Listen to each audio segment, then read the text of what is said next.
अल्लाहुम्मा सल्ली अला मुहम्मदिन व आले मुहम्मद वज्जिल फर्ज। कभी कभी ऐसा होता है ज़िंदगी में हमें छोटे छोटे नुकसान होते हैं, तो हमें परवरदिगार का शुक्र अदा करना चाहिए कि वो छोटे छोटे नुकसान हमें बड़े नुकसान से बचा रहे हैं। और परवरदिगार ने कुछ चीज़ हमारे लिए मख्फी रखी है, छुपा कर रखी है, उसे हमें जानने की कोशिश नहीं करनी चाहिए। जैसे कि परवरदिगार ने हमें हमारी मौत का वक्त नहीं बताया है, इसलिए नहीं बताया क्योंकि कितने लोग तो डर के पहले ही मर जाएं। उसी तरह से कुछ चीज़ें हमारे लिए फ़ायदा नहीं पहुंचाती, लेकिन हम ज़िद पकड़ लेते हैं कि ये हमें जानना ही है। तो अल्लाह की मसलहत समझकर हमें उसे नहीं सीखना चाहिए। आपको एक रिवायत बयान करूं कि जनाबे सुलेमान पैगंबर में एक शख्स था जो कि सुलेमान पैगंबर के साथ रहा करता था, और वो देखता था कि सुलेमान पैगंबर आते जाते चरिंद परिंद को जवाब दे रहे हैं और उन्हीं की बोली में जवाब दे रहे हैं। तो उसके दिल में ख़याल आया, क्यों ना मैं भी हमारे नबी से इन चरिंद परिंद की भाषा सीख लूं कि शायद ये लैंग्वेज सीखने से मुझे कुछ फ़ायदा हो जाए। उसने अपना ये इरादा नबी से बयान किया। नबी ने कहा कि ये ज़बान तू ना सीख, तुझे ये ज़बान फ़ायदा न पहुंचाएगी। उसने बहुत इसरार किया, फिर नबी ने इनकार किया। फिर जब उसने तीसरी बार फिर इसरार किया, फिर तब नबी ने इनकार किया। जब वो बजिद हो गया तो नबी ने कहा ठीक है, लेकिन जब सिखाने लगे उसके पहले ये बताया कि सुन, तुझे इसे सीखना फ़ायदा नहीं पहुंचाने वाला है। उसने कहा ठीक है, फिर भी मुझे सिखा दीजिए। अब उसने सीखना शुरू किया। जब वो पूरी ज़बान सीख चुका तो आज बड़ा खुश घर आ रहा था, क्योंकि उसने घर में बहुत सारे जानवर पाल रखे थे। उस ज़माने में लोग बड़े बड़े घरों में रहते थे, घरों के बाहर बड़ा बड़ा मैदान होता था। उस मैदान के बाहर वो अपने घर की रखवाली के लिए कुत्ते रखा करते थे। इसने भी अपने घर में 2 कुत्ते पाल रखे थे। इसके घर में हर तरह के जानवर थे, बकरी मुर्गी से लेकर ऊँट तक।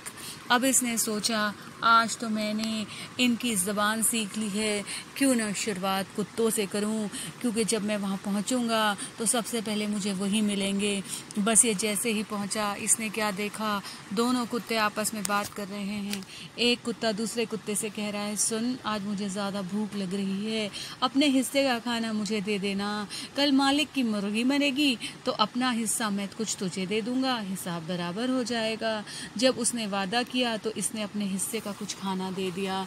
अब ये जो सोच रहा था कि मैंने अब इनकी बातें सुन ली है और मुर्गी मरने वाली है, तो इसने सोच लिया सुबह उठूंगा, सबसे पहले बाज़ार में मुर्गी को फ़रोख्त करके आऊँगा।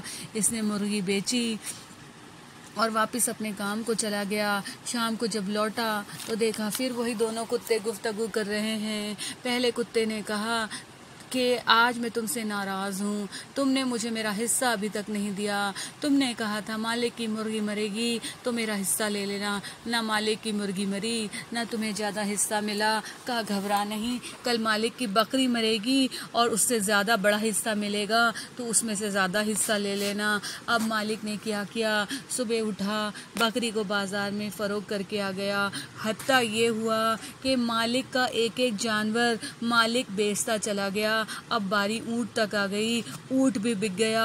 अब जो बहुत दिनों से अपने हिस्से के लिए परेशान था, उस कुत्ते ने कहा कि मैं नहीं जानता, तू बहुत झूठा है, आज तक कुछ ना मरा, ना मुझे मेरा हिस्सा मिला। का घबरा नहीं, कल मालिक मरेगा। जब मालिक मरेगा तो लोग घर में आएंगे, जब लोग पुरसे को आएंगे तो बहुत सारा खाना पकेगा, हर दिन कोई ना कोई आता रहेगा, फिर हड्डियां ही हड्डियां होंगी, तो जितनी चाहे ले लेना। अब मालिक परेशान कि सुबह कौन से बाज़ार में अपने आप को फ़रोख्त करे। ये दौड़ता हुआ सुबह सुलेमान पैगंबर के पास गया और कहने लगा कि मैंने अपने कुत्ते की पहले दिन की बात सुनी, फिर आखिरी दिन तक का हाल सुनाया। अब सुलेमान पैगंबर ने कहा तुझे नहीं पता, ये जो तेरा छोटा सा नुकसान था मुर्गी, ये तेरी बड़ा थी जो अल्लाह ने मुर्गी पर टाल दी थी। तूने मुर्गी फ़रोख्त की, वो बला बकरी पर आ गई, हत्ता कि वो बला ऊँट पर आ गई। अब ये बला तुझ पर है, अब तेरी जान जाएगी। उसने कहा अल्लाह के नबी, मैं माफ़ी मांगता हूँ, मुझसे मेरा ये इल्म छीन लीजिए। दीजिए और मेरी मौत को टाल दीजिए। उसने अपनी मौत को टलवा ली। और देखिए, इससे हमें ये पता चलता है कि हर दिन हमें सदका निकालना चाहिए। जो देखी अनदेखी बलाएं हैं वो हमसे दूर हो जाती हैं। और दूसरा, जो चीज़ हमारे लिए नहीं है उसे हमें सीखने की ज़िद नहीं करनी चाहिए और अल्लाह पर तवक्कल करना चाहिए। अल्लाहुम्मा सल्ली अला मुहम्मदिन व आले मुहम्मद वअज्जिल फरजो।